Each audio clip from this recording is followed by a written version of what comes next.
everyone. This large room of all these amazing folks and people. My name is Jacqlene Monét, and I really, really, truly appreciate you being here. I am a CEO, speaker, expert strategist, and today I want to have a real conversation about something many professionals are facing right now, right? Disruption. Disruption comes in so many forms, whether it's layoffs, missed promotions, feeling like you've hit a wall in your career. Today is about reclaiming your power and redefining what success can look like for you. So the session is called From Layoffs to Legacy because this is what this journey is about. Turning what you try to break into something that builds you, right? Something that tried to break you down, something that tried to take you off of your pivot or your mind and like throw you off of your game. This is where you can actually create a strategy point and build some legacy for your life.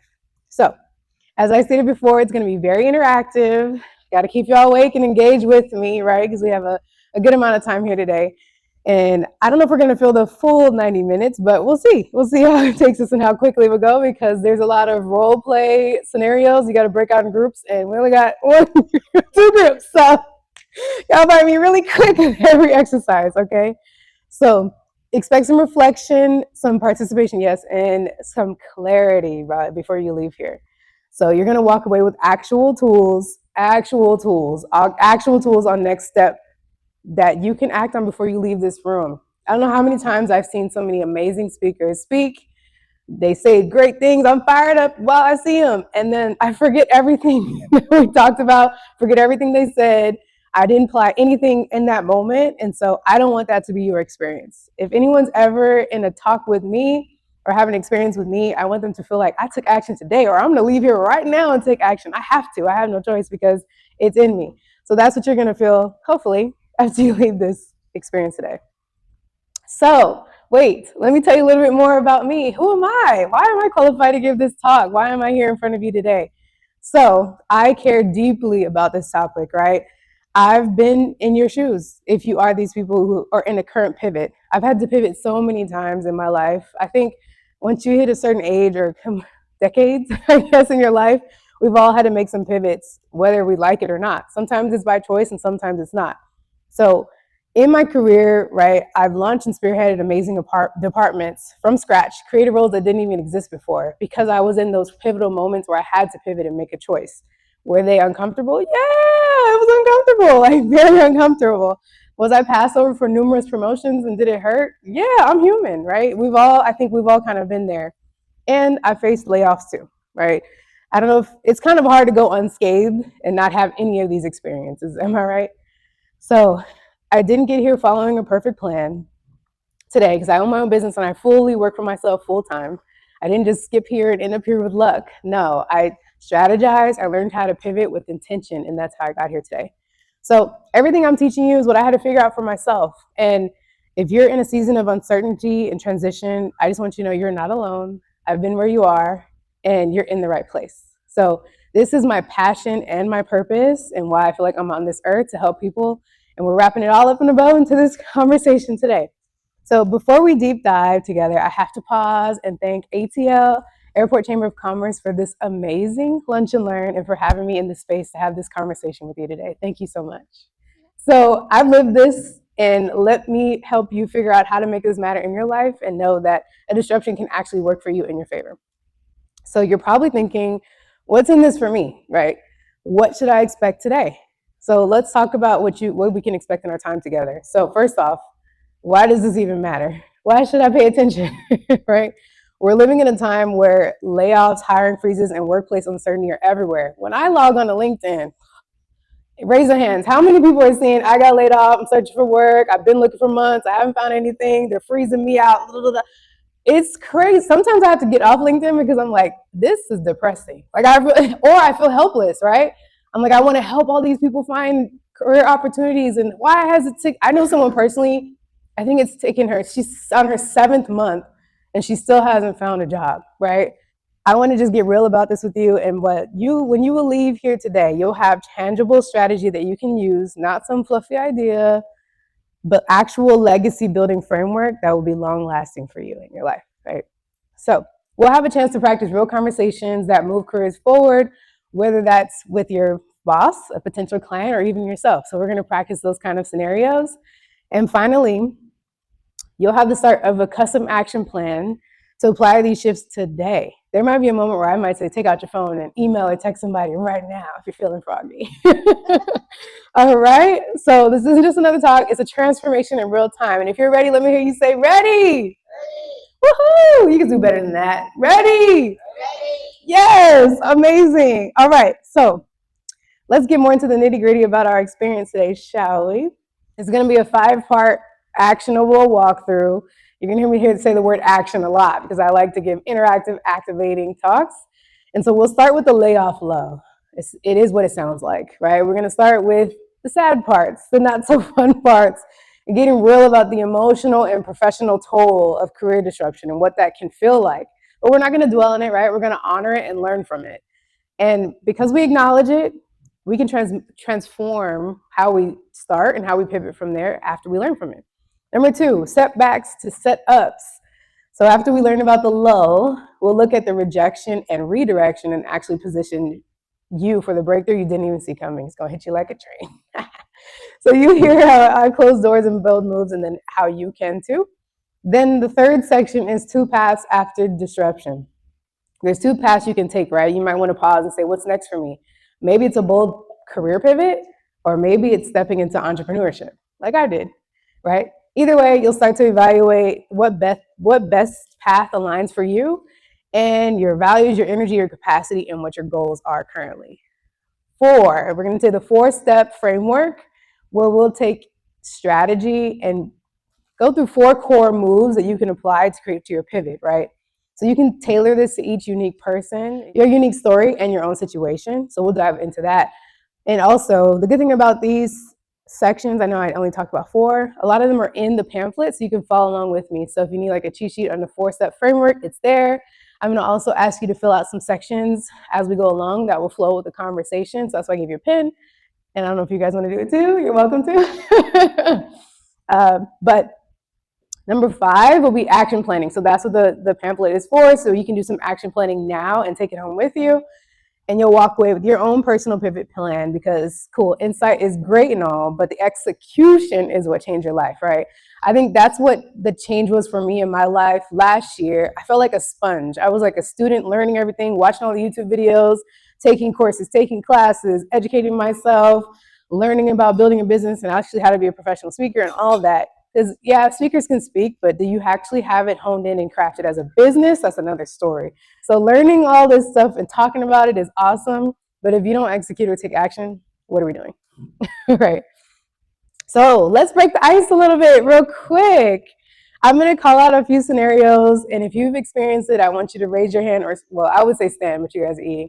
Raise your hand. It's going to be called pivot or pass, okay? So pivot means yes, and pass means no. All right. Has anyone been laid off or furloughed unexpectedly? Okay. Have you ever stayed in a role longer than you wanted to because it felt safe?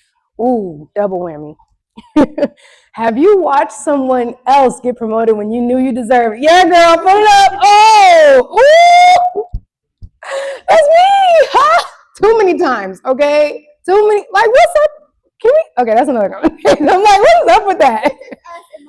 Like, man, seriously, it is. Like, what is that about? Okay, we'll talk more about that too.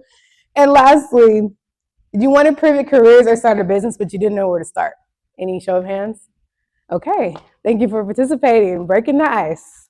So I just want you to look around the room at all these people and see you are not alone, right? We've all kind of experienced the same thing. We're all in the same boat. Like I mentioned before, our first section is the layoff low. And so this moment right here, this is where the pivot journey actually begins, right? Not with the next job title, not with the next business, but the pit or rock bottom for some people, the low, and what I like to call the layoff low.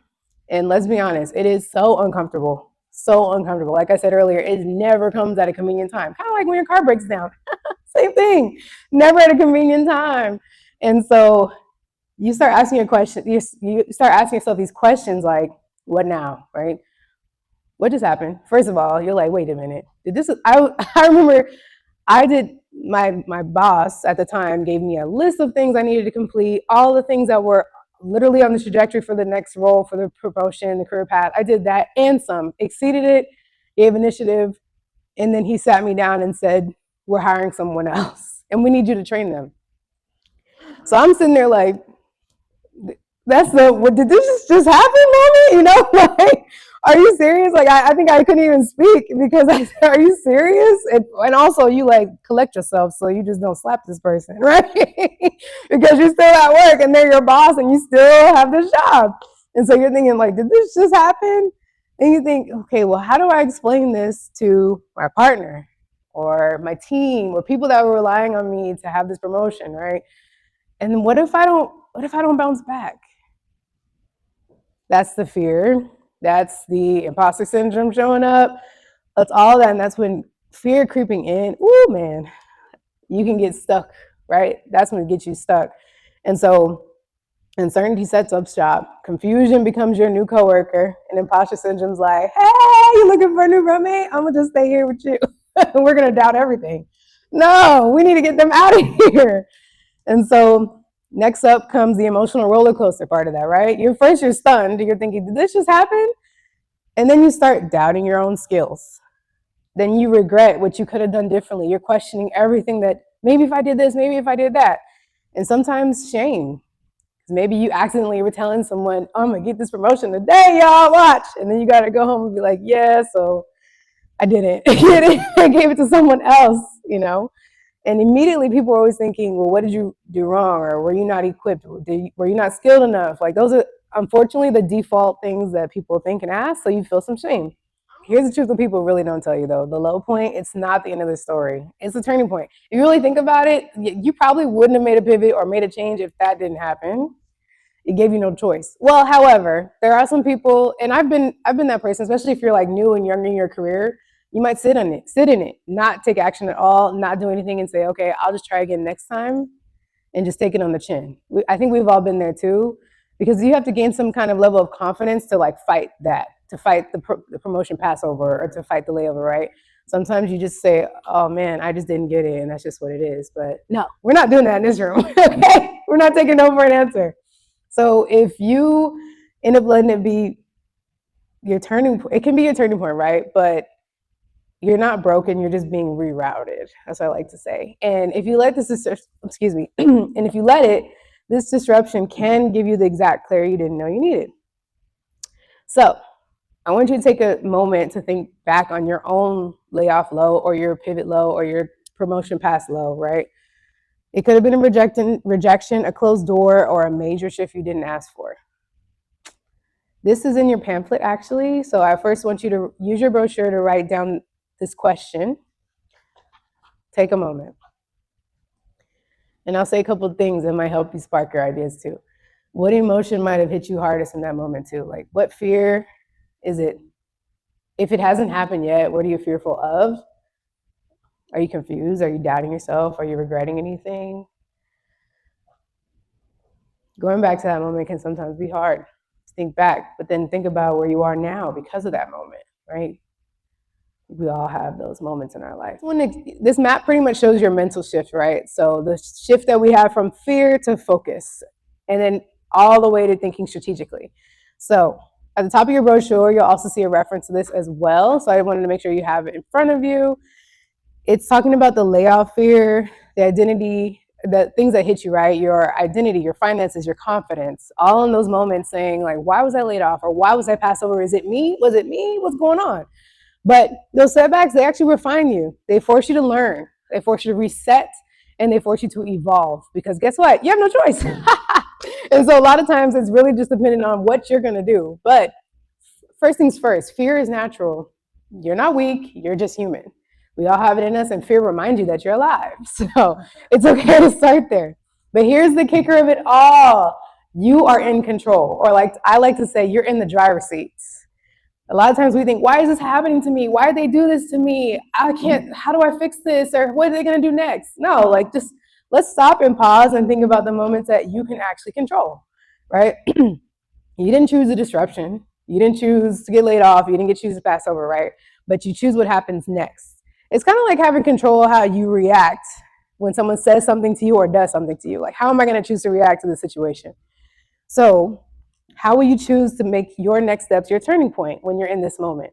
So you move towards strategic success, yes, right? But you don't do that just thinking, oh, I have it all figured out. You got these steps in the middle that you have to go along the way. It might take you some time, but you have to keep that mindset of, I just want to keep moving forward with purpose, right? So if you look at this path here behind me, we have the fear layoff, 1, setbacks refining 2, fear is natural 3, you were in control 4, and strategic success 5. Where would you place yourself right now? Not where you were, not where you wish you were, but where you honestly are now. Hold up a 1, 2, 3, 4, or 5. 3, I see a 3 in the back.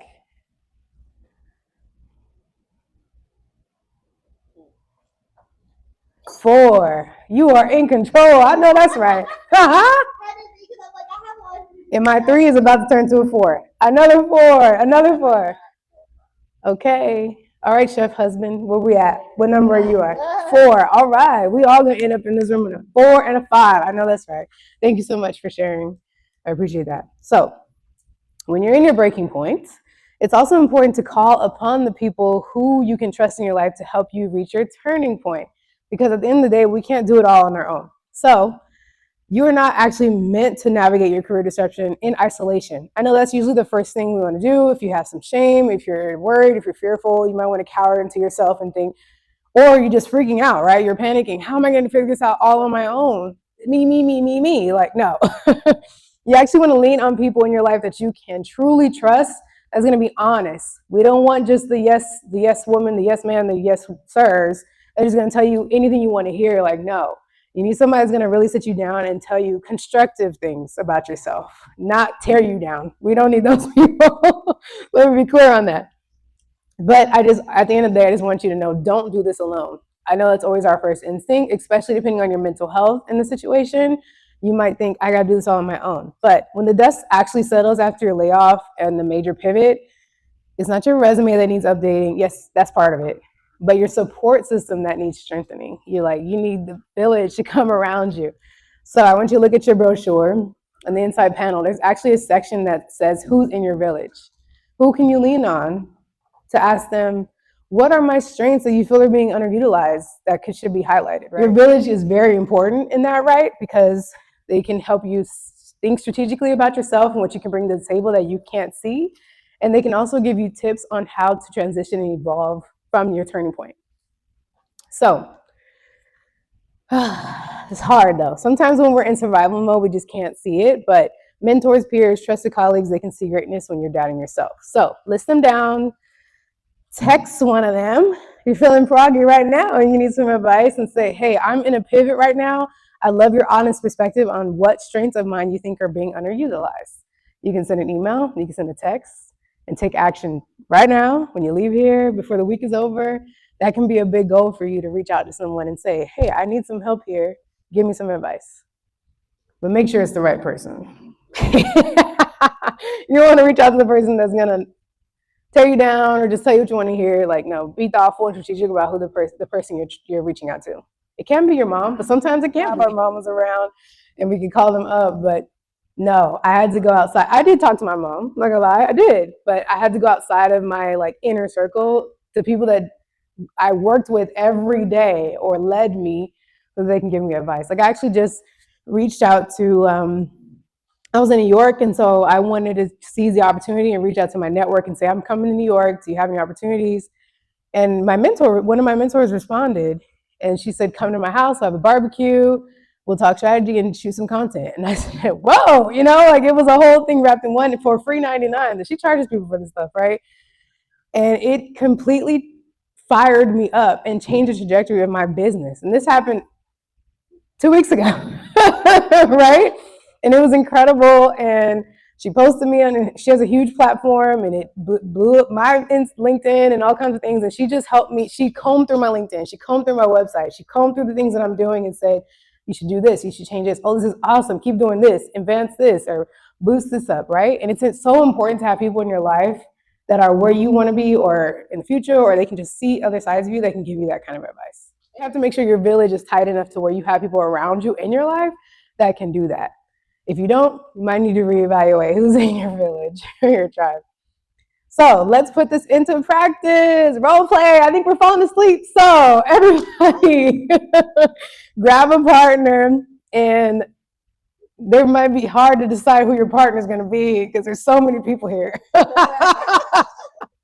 But one of the biggest blockers to moving forward is a setback, not knowing how to ask for support, or you might feel embarrassed to do it. So you don't grow in silence, you grow in safe, honest conversation. So we're going to role play, nothing scary, I promise, just real talk. So you're going to partner up with someone near you, ideally someone you didn't come with. Well, clearly you all didn't.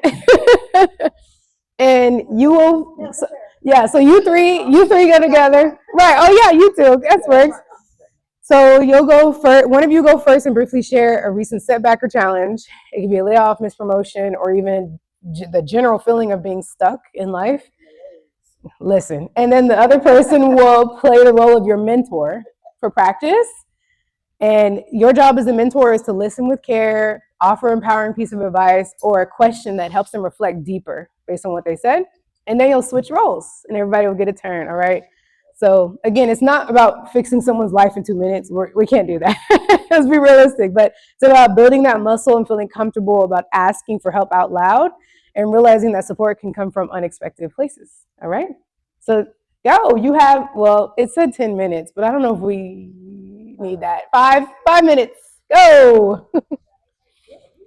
All right, show of hands. How many of you found it easier to support someone else rather than ask yourself for help?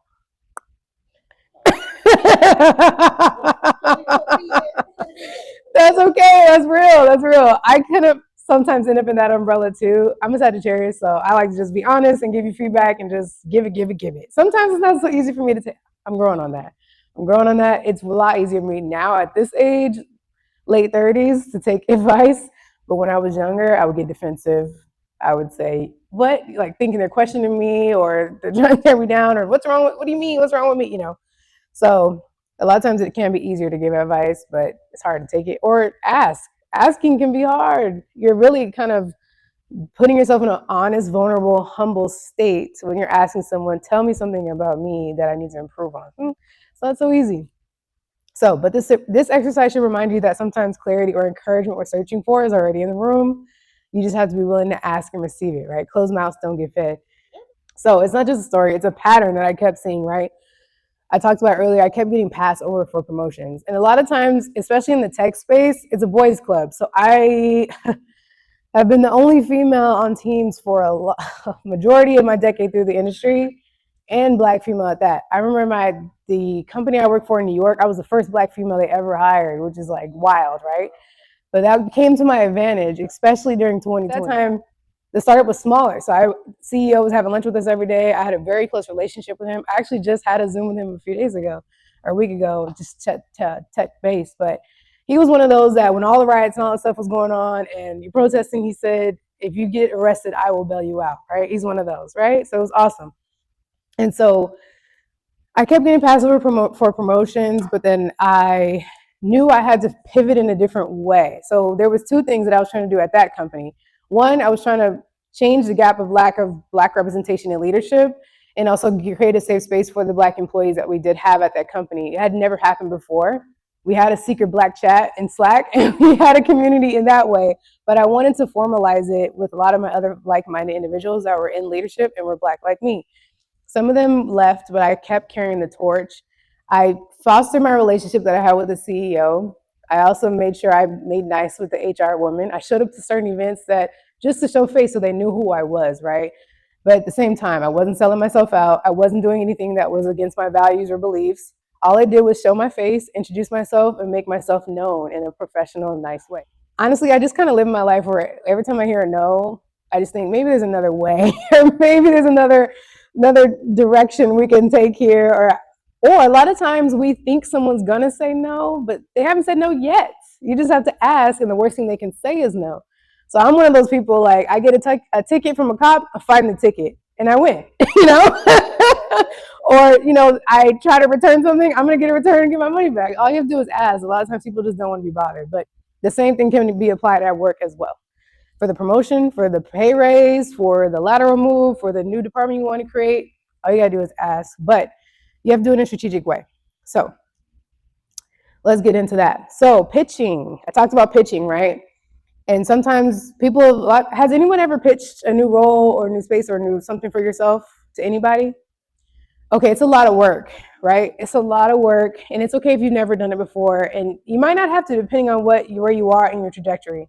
But there are three definite keys that you need to have in order to pitch. Let me hear you say 3 keys. 3 keys. Oh, y'all can do better than that. 3 keys. 3 keys. Woohoo! Okay. So, first things first. This is also in your pamphlet, so you'll have that to take home. Know your value. Know your value. This starts with clarity, not confidence. You might not have your confidence yet, but this is going to help you build your confidence, right? Let's say you're walking through the hall or someone comes up to you and the person that has the power to give you this change or pivot, can you clearly articulate what you bring to the table right there on the spot? Will you know what problems you can solve for the company right away? Or do you know what results you've been able to consistently drive?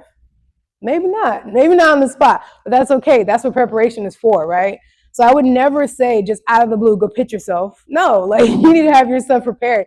I took so much time to prepare that pitch that I told you guys about, and I fine-tuned it along the way every time I received, feedback, strong feedback from a credible source.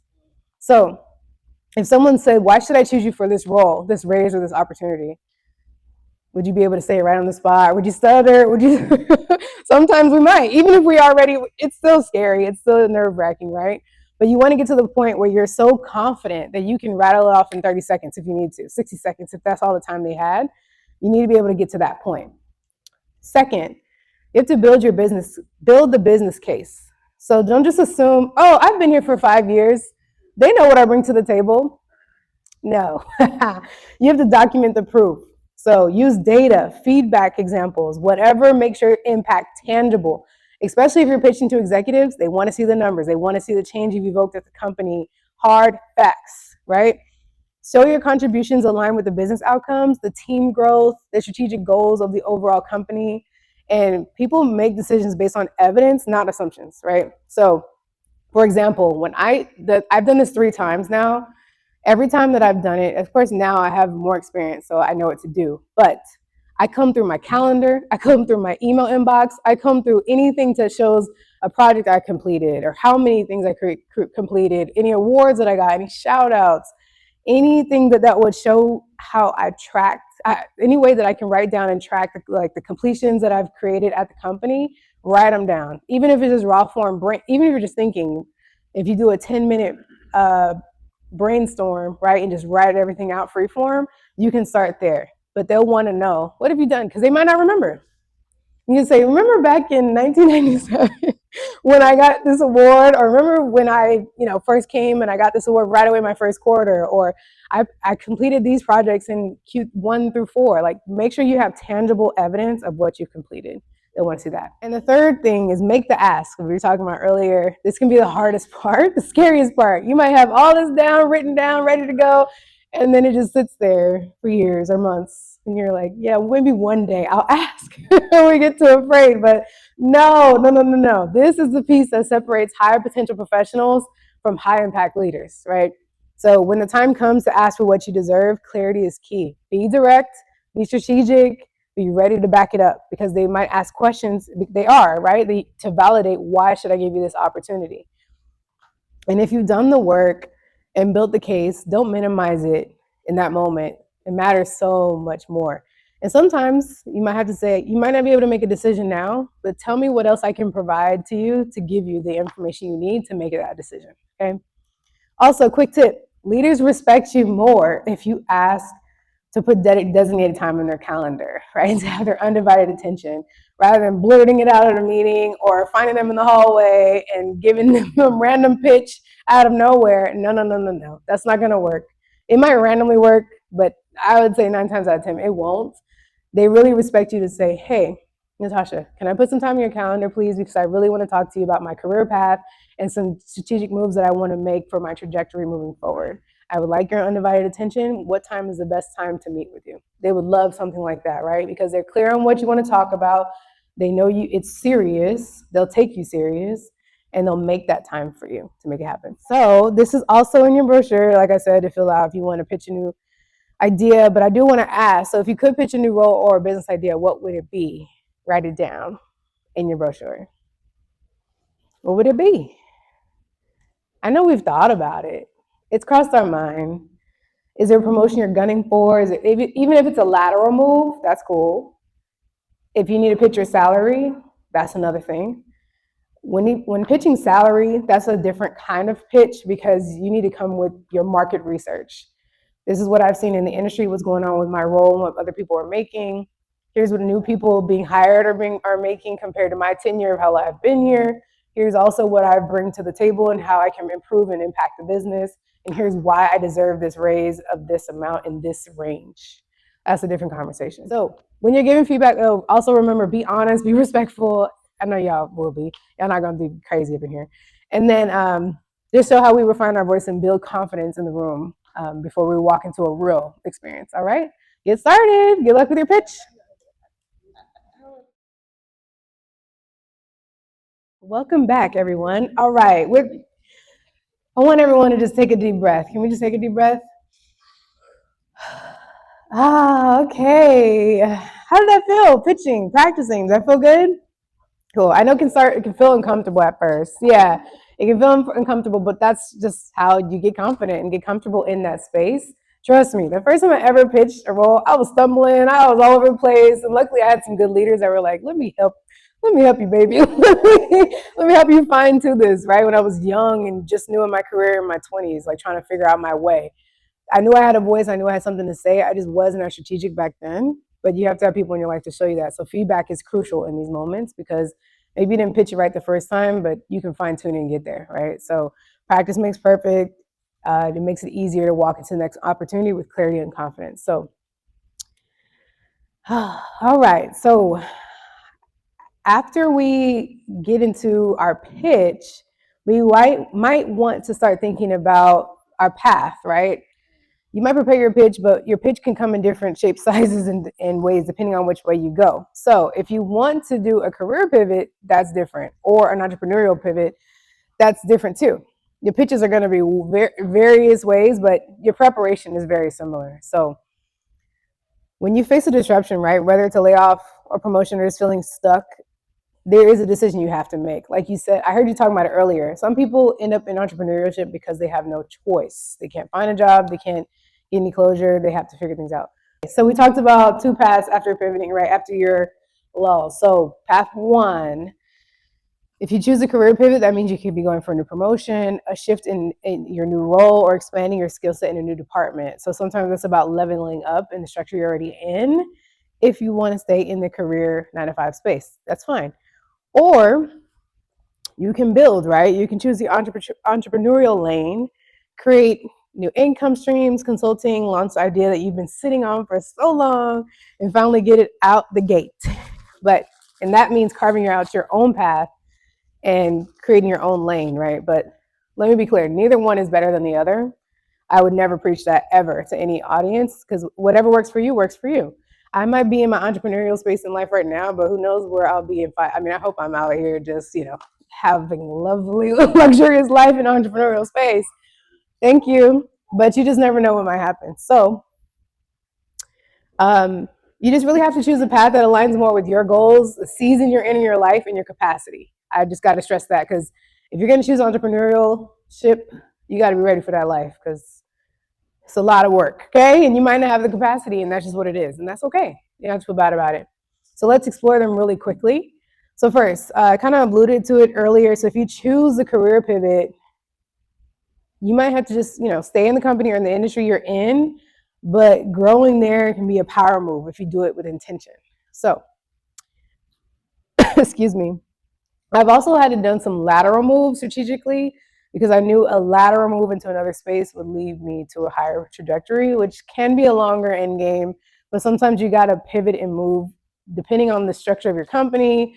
If there's restructuring, if there's politics involved, there's like all kind of things that just aren't within your control, you got to do what's in your control. So a lateral move doesn't mean the end of the world. It can also just mean a better opportunity in the long run. So it also can create some visibility for you at the company, saying I stepped up and stepped into this other space. So sometimes a career like the last job, since I was I was already a leader, and I created a new position for a new team that was dotted lined to support that team. It kind of was a lateral space, like a lateral move into another side of the company. But I knew that was the trajectory to have a larger team at some point. So that's why I made that choice. And so the key here really is to just stop waiting for somebody to tap on you and say, hey, do you want this opportunity? Because it might not come. You have to position yourself as a solution to the problem that they haven't solved yet. So that's the key there. So I want you to ask yourself, what problems do I already solve that are being overlooked? What value am I bringing that I haven't vocalized yet? Is there a new let's be real too. Is there a new certification that I need to take to increase my value? Sometimes you're just not there yet. It's also good for somebody to tell you that, like, hey, I want you to be promoted at some point, but you're not ready yet because you need X, Y, and Z. That's always the best type of person in your life to have. And we don't always get that person. But sometimes you need to think within yourself, like, I actually need certification A and B so that I can actually be qualified for this promotion that I'm trying to get. There is some delusion associated with like me pushing yourself and being confident, be like, I earned this and I deserve this and I don't care what anybody says. But you don't be so delusional that you're not even qualified for it at all. So that doesn't make any sense. So be real about that with yourself. So you don't need to change companies to change the game. Sometimes it's just about pitching yourself for the right project or getting seen by the right people. So that can mean, hey, the company's having a happy hour. Let me show my face and just show up there so they know who I am. A little quick tip. A lot of times I was able to get time on people's calendar just from showing up. They were a little tipsy, okay? And I said, hey, I just want you to remember who I am. Let's have a talk tomorrow. Let me put some time on your calendar on Monday. And they're like, yes, sure. That's the best time. That's worked out really great for me because then they're like, oh my God, you were at the happy hour, the party. It was so great to see you there. Yeah, let's talk. How can I help you? That's always a good opener there. So quick question, who here thinks they've outgrown a role before their manager noticed? Like, my skill set is being underutilized. What are you doing? Yeah, okay. That's a big signal to pivot, right? Yeah, that's a huge signal, like red flag, it's time to pivot, or I need to say something because your skill set is being underutilized. So on the other half of the other path, right, if you choose an entrepreneurship, that word is crazy, sorry. Sometimes that pivot isn't internal at your company, right? It's ownership. For me, I was tired of living someone else's dream. I kept feeling that towards the end. Because last year I up and quit my job. It was a whole thing. That's a whole nother story for another day. But I was just tired. I was tired of living somebody's dream. I was actually being harassed. I just actually finally posted about it on LinkedIn. I never talked about it. I phrased it as a wolf in sheep's clothing. I think your husband said it earlier, or you did. It was someone I thought was going to be a great mentor and did a full 180 on me, threw me under the bus. It was a whole thing. Ended up having to file a harassment case with HR. And it just got to the point where I had to go, okay? Where she marked me as underachieving, never happened in my entire life, which took 50% of my annual bonus I was waiting for all year. My grandma just passed away. It was a lot, okay? It's a lot happening at one time. This was all happening last March. And when I got back, I was in California, with my family, dealing with my grandma's passing. As soon as I got back to Atlanta, got back into a meeting with my boss and my boss's boss, and the harassment and the berating was insane. And at the end of that meeting, I said, I need time on your calendar, and I put in my 2 weeks that moment because it's not worth it. It's not worth it to be in that space. However, again, that is not me saying there's anything wrong with a 9 to 5, because if you need that kind of structure, that's okay. That's all right. And like I said, it was a silent investor in my life. So it brings a lot of wonderful things like medical care. So this path isn't just about starting business. It's about seeing your own skill set as a product, your knowledge as leverage, and your strategy as the foundation to create your own business, right? So you start by monetizing what you know. You don't have to have a full-on business plan on day one. You need clarity on what you offer and who needs it and how to position it. However, if you want to know about how to create a business plan that actually works, come back on August 13th when I deliver a webinar for the Chamber of Commerce. We'll talk about how to create a business plan And we'll really dive deeper into that space if you are going on that path. So you want to be intentional about your visibility, right? Your marketing, your network efforts, and lead people to opportunities that you actually want to serve them and your world and the purpose. So not everything is worth your time, though. Remember that. Everything is not worth your time. All money is not good money. All things aren't great decisions. So you have to really be diligent about that. I know you're feeling me on that. I see. It's all hustle, right? But you need to scale with purpose. So know when to say yes and no. Know when to delegate if you can. Align with your growth and your values at the same time, because this isn't just your business, it's your personal legacy. So if you go this path, legacy building comes in different formats, but this is really on you and on your back. So it's a great option, but it's not an option that everybody has to take. So if you ever thought, I want more control, or I want more freedom in general, or different streams of income, this might be your lane. Like, I'm also a fibromyalgia warrior, so you can't see it, but I've been flared up for the last 9 days, right? Luckily, it's lessened so I can come speak to you today, but I would say between days 3 and 4, I could barely get out of bed, right? And so I've been starting to talk about that more on LinkedIn because, yes, I'm an entrepreneur, but at the same time, I've been diagnosed with a chronic illness, right, that I've had 7 years now, almost at this point, and it's an ebb and flow journey. And ironically, when I went to go see my mentor in New York, I got stung by a bee at her place, by her pool.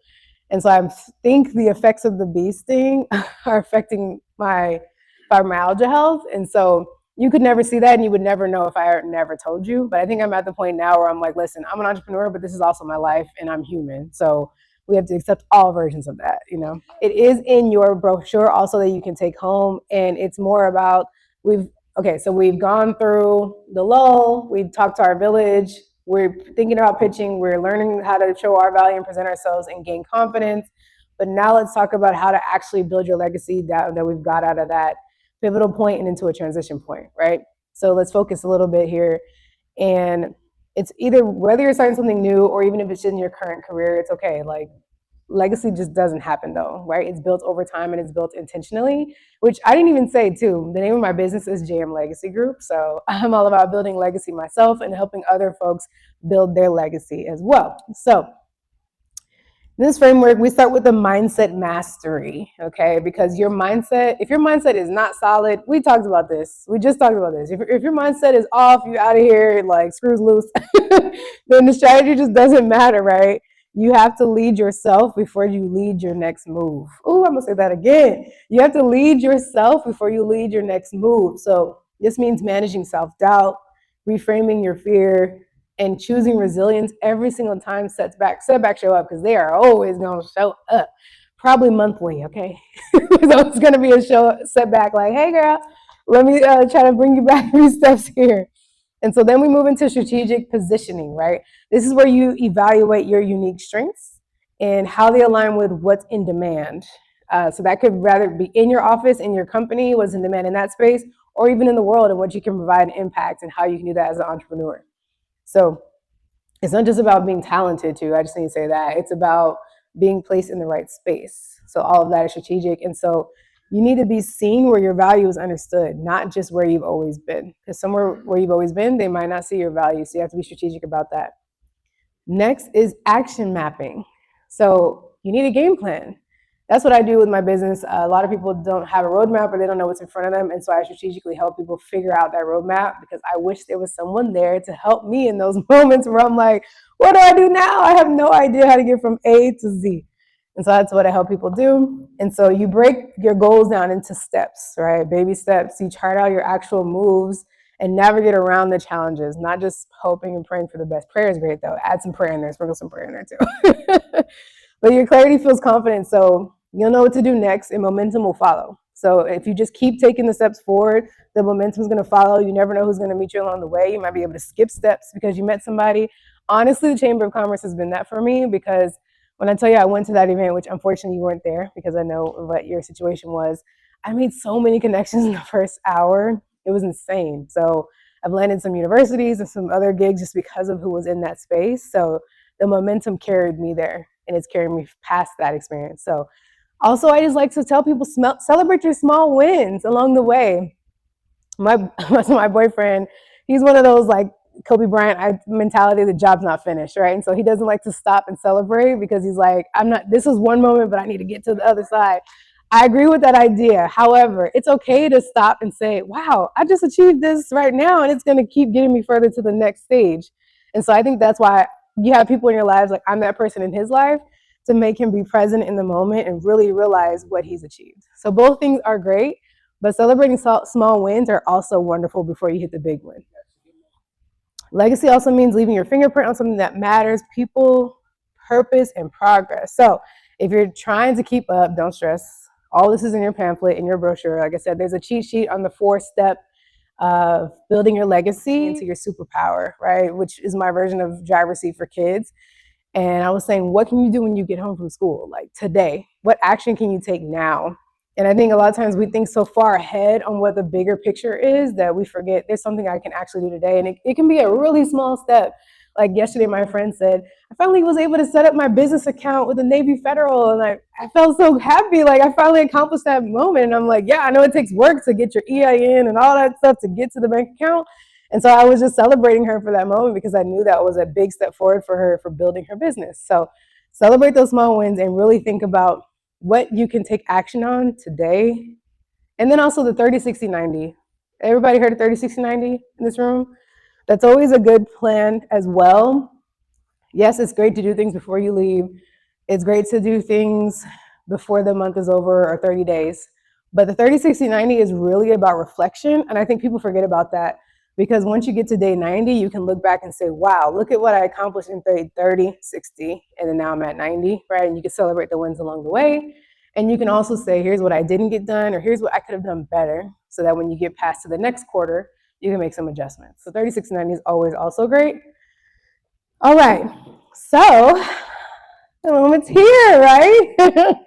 This is the moment where you make a shift and it happens, right? We've explored everything today, your skills, your voice, your story, your boldness, and all this leads to your next move.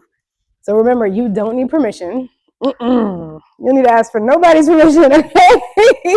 You don't need perfection either. I am a serial perfectionist. Shout out to my parents, that was their fault. But you don't need to be perfect. Man, I wish I did this so sooner. I just really wanted to be perfect so bad. But all you need to do is start. And really, honestly, your legacy can begin now. It doesn't have to begin later. A lot of you probably already started building your legacy. I hear you talking about your story. And honestly, just think about what's next for you. And so, again, if you want to connect, everything I shared today isn't just a theory. It's exactly the work I do with clients every day. I talked about it earlier, but at JM Legacy Group, we help specialized individuals and organizations move from uncertainty to strategy, from stuck to self-led. So whether I'm on stage delivering a keynote, behind the mic, as a voiceover artist, or in one-on-one sessions, I also do those, guiding people. I really do try to help people through real pivots with power and clarity. So if you do want to connect with me, I have my QR code here, or you can connect with me on my socials. And you can also put time on my calendar to have a 30-minute discovery session with me. And I did give a little hint earlier that I will be speaking again, thank you, Natasha, on August 13th about how to create a business plan that works. So if you want to see me speak again, I will be there. And so I'll just give you guys a second to scan those. I know you're coming up to gracefully get me off the stage. But you're fine. You're fine. So yeah, I'm Jacqlene Monét across all platforms. My website too, jacqlenemonét.com. Everything everywhere is Jacqlene Monét. And it was just such a pleasure speaking to all of you today. And I know you guys pretty much already asked your questions, so I'm going to pass through this and have to just say, I know you could have been anywhere today, seriously. Thank you so much for taking your time to be here, to hear me speak. I don't take your time and energy for granted. And if I've truly sparked something or gave you hope and gave you a new perspective, I just want to remind you of your power and nudge you to take action on that next step in your life, okay? And even if we're connecting virtually or in person next time, the impact doesn't have to stop here. If you're sitting with any ideas or questions and you want to move forward, I'm just a click away. This is what I help people do.